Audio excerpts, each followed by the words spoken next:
यहाँ आपके द्वारा बताया गया कि आपके साथ दुर्व्यवहार किया गया है कल।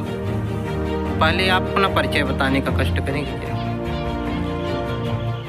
मेरा परिचय श्रीनिवास मिश्र, मूल निवासी ग्राम मिश्रगवा, थाना लौर, ग्राम पंचायत सरीसेंगर, हाल मुकाम देव तालाब, राम दरबार विद्यालय प्रांगण। मैं 2020 31 अगस्त को सेवानिवृत्त हुआ, लेकिन अपने स्वाभिमान और अपने सनातन संस्कृति और संस्कृत भाषा के प्रचार का शुभ संकल्प लेकर मैंने शगरा तालाब के पूर्वी छोर में स्थित हनुमान मंदिर का चयन करके अपने आचार्यगणों के साथ 18 पुराणों का क्रमिक संस्कृत वाचन एवं संस्कारों की चर्चा का शुभारंभ श्रीमद् देवी भागवतम से किया। उसके समापन के दिन में श्रीमद् भागवत का शुभारंभ हो रहा था, कलश यात्रा हो रही थी। सीता प्रसाद सोनी की श्रद्धेया माँ का स्वर्गवास हुआ। दीपदान देने के लिए अपने परिवार के साथ आए। मंदिर के नीचे परिसर से स्थान होते हुए भी जूता पहन करके ऊपर चढ़े। मैंने हाथ जोड़ के उनसे कहा उतार दीजिए फिर दर्शन कीजिए, पर वो शराब पी करके बिल्कुल अटेंशन जबरन आगे बढ़े और वहाँ जो कुंड की राख थी हवन की भस्मी, उसको लात मारते हुए और ये बोले कि तुम कौन होते हो रोकने वाले? मैं थोड़ा सख्ती से कहा कि नहीं भैया ऐसा मत करो, ये जगह यहाँ से चले जाओ, एक सीढ़ी नीचे से। कैसे छू दिए माधव चौथ, तुम कौन होते हो? हमने कहा हम तो महिला नहीं कहेंगे, अब शब्द नहीं कहेंगे, वाणी है सरस्वती, उसका सदुपयोग करना चाहिए। तो खैर कोई बात, इतनी सी बात में उन्होंने अपने भाई भतीजे दोनों पुत्रों को पड़ोसियों को फोन कर दिया। हमारे नईगढ़ी रोड पहुँचते पहुँचते 10-12 की संख्या में लोग आए। हम थोड़ा सा भाग गए, टाल देगा घंटे बैठ जाए, शांत हो जाए। अशोक भारती के होटल में हायर सेकेंडरी स्कूल के सामने बैठ गए। बैठे बैठे 1 घंटे बीत गया। बेचारे गरीब कलश यात्रा में बच्चे थे, ऐसा लगा प्रसाद कम ना हो। मैंने 5 किलो लाई भिजवाई।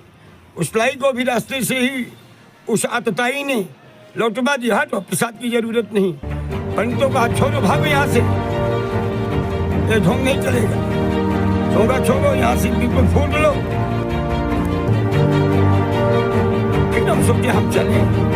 जैसे ही मुझे उस शोर में देखे आते हुए यहाँ से बड़ी प्लानिंग थी, 8 की संख्या में मोटरसाइकिल से रुक मादर चो, रुक रुक रुक, आगे बात की बात पहुँच गए, घेर लिए और उनका प्लान था, उन्होंने मारना शुरू किया। गुटका बांध के हड्डियों से ईश्वर की कृपा थी बच गया, लेकिन एक साइड में गंभीर चोट है। आज ही रिवा जाऊंगा, स्पेशल एक्सरे और डॉक्टर की रिपोर्ट ला करके फिर इनकी आगे की स्थिति देखो। तो अब वो चारों ओर धमका रहे हैं। उनका लड़का मिला कल रात में, बैठिए मजाक कर रहा था, जैसे कोई वारदात नहीं हुई। उन्हें अपने धन का, मैं बीजेपी का लीडर हूँ, पद का, अपनी संपत्ति का, मूर्खता का बहुत बड़ा घमंड है। ये सनातन संस्कृति पे चोट हुआ, यहाँ तक कि बोले हम सब कलश फलश सब फेंक फाँक ठिकाने कर देंगे, भाग जाओ यहाँ से। पंडितों को धमकाया, डराया, झंडा फेंक दिया।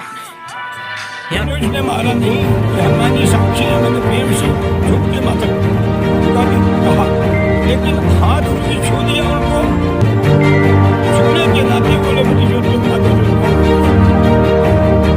रिपोर्ट में ये कहा गया, सबने कहा कि तुम सूचना दो पुलिस, कोई वारदात हो सकती है। गए 10 बजे रात्रि, एक महाशय जी थे थाने में, बोले कोई है नहीं, आप लिखित लेके आओ, FIR हो जाए। सुबह गया,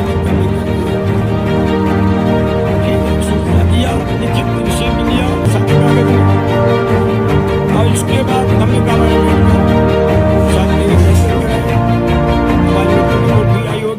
बाद में फिर आगे अपने स्थल पे। हमारा तो ये है कि स्वधर्मी निधनम श्रेय पर धर्मो भयावह।